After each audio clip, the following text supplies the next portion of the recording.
Welcome back to my channel Psychology. Facts about women, the hidden truth about female nipples, few aspects of human anatomy.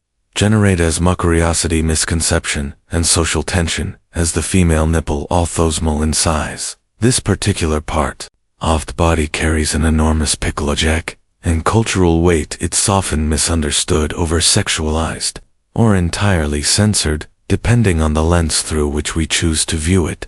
But behind all the social noise lies a far deeper truth. Women's nipples are biologically essential, neurologically cocal, and psychologically charged in ways that most people rarely stop to consider.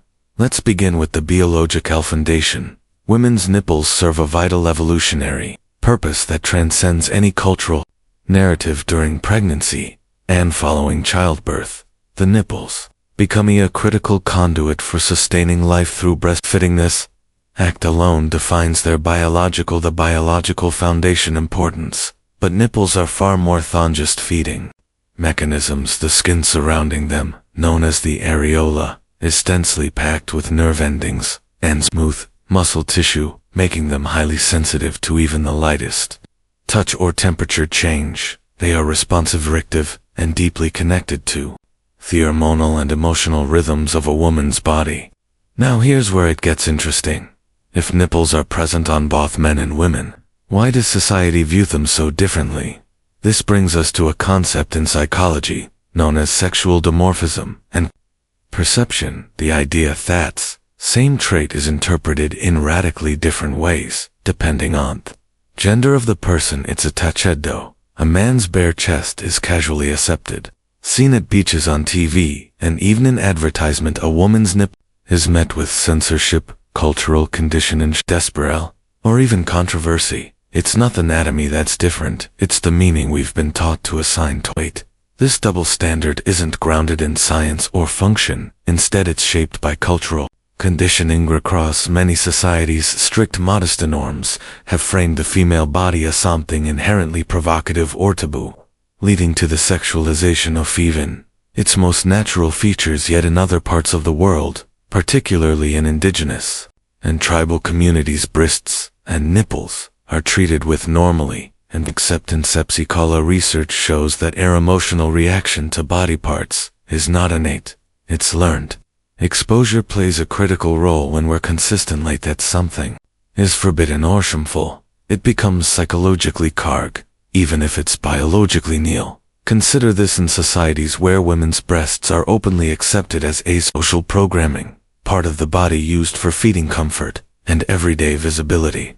There are significantly less public discomforts around them, but in cultures where the female chest is routinely hidden, blurred, or banned, even the slightest glimpse of a nipple can feel scandalous. This isn't because there's something inherently shocking about it. The shock is a reflection of social programming, not natural instinct. And here's a scientific twist that might surprise you. Studies in neurology have revealed that nipple stimulation activates the same brain regions as genital stimulation, the somatosensory cortex. The area of the brain that processes touch is lit up during nipple contact, just as it is during intimate contact with the genitals. For women, the nipples aren't just biologically responsive, they're neurologically hardwired into sexual pleasure. This explains why nipple stimulation can be both nurturing mental health and arousing depending on the context.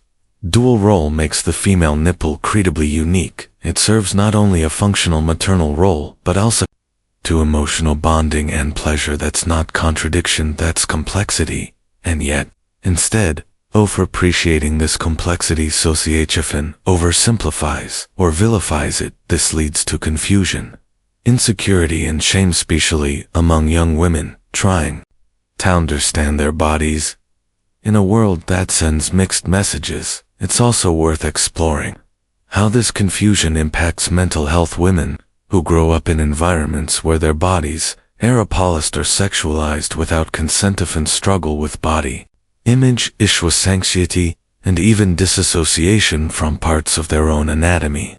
When a natural feature becomes a source of shame rather than acceptance, it disconnects individuals from their own sense of autonomy and comfort.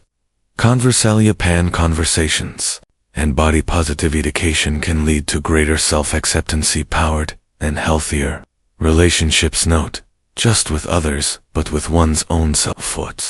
Truly remarkable is how society manages to sensationalize something that's not only biologically natural but essential. The discomfort isn't born from nipple itself, it comes from the silence, the censorship, and the misunderstanding surrounding it. And the only way to change that narrative is through awareness and education. When we begin to see the female body through a scientific and psychological lens, rather than a purely sexualized one, open the door to healthier cultural norms and a more balanced sense of gender equality. Not forget that even within female experiences, nipple sensitivity and emotional response vary greatly. Some nipple sensitivity women report intense stimulation and pleasure from nipple contact, while others experience mild or no arousal. Hormonal changes during menstruation, pregnancy, or menopause can also heighten or dull this sensitivity. This range is natural and normal. The key is understanding one's own body without comparing it to unrealistic or external standards. Also, interestingly enough, the nipple has become a battleground in social and digital media space. Campaigns like Free the Nipple have emerged, not to shock but to challenge the idea that something so natural's hold be hidden, censored, or used as a metric for morality. These movements aim to deconstruct long-standing taboos and help redefine how society interprets full anatomy. The real issue isn't whether nipples should be shown or noted, it's about who gets to decide and why that decision carries so much social weight. In media, a man exposing his chest raises no eyebrows, but a woman doing threesome could result in bans. Remove posts or outrage. The internet's algorithm often reflects these bias, flagging female nipples as inappropriate while allowing male counterparts to pass through. Inconsistency isn't just frustrating, it's psychological. It reinforces the idea that female bodies are inherently shameful or hypersexual, creating a mental divide between what isn't considered acceptable. In the end, the female nipple is a symbol not of provocation, but of how society chooses to engage with feminine ability and emotion. It represents both care and complexity, both function and feeling. To reduce it to a taboo is to ignore its richness. To embrace it with understanding is to allow women greater conclusiveness over their bodies and stories. Conclusion: women's nipples are not merely physical features, they are symbols of nourishment, emotional intimacy, and misunderstood power. Their importance lies not in how they look, but in how we choose to understand them. They are neurologically, significantly distorted, and psychologically. The real shock isn't their existence, it's our collective failure to understand and embrace them fully. When we're placed shame with science, censorship with conversation, and stigma with awareness, we don't just change how we view the female body, we transform how society honors it. Thank you for watching for this video.